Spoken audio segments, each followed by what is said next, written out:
तर नमस्कार शेतकरी मित्रांनो, मी मयूर कुटे. तर सकाळचे 8:30 वाजलेले आहे आणि बघू शकता आपल्या ढेमूसची कंडिशन पण खूप चांगली दिसत आहे. आणि आज तुम्हाला एक मी खूप छान अशी गोष्ट दाखवणार आहे. तर शेतकरी मित्रांनो, आज आपण सकाळी खूप छान असे ढेमूस तोडलेले आहे आणि जस्ट आपल्या ढेमूसला आता सुरुवात होणार आहे.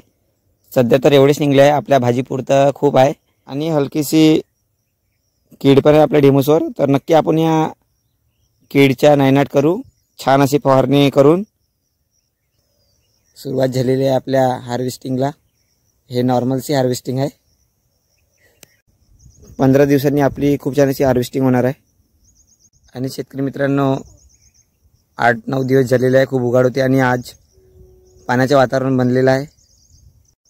तर आज एवढेच शेतकरी मित्रांनो, भेटूया पुढच्या व्हिडिओमध्ये. आपला हलका फुलका mini blogger and the great diamond.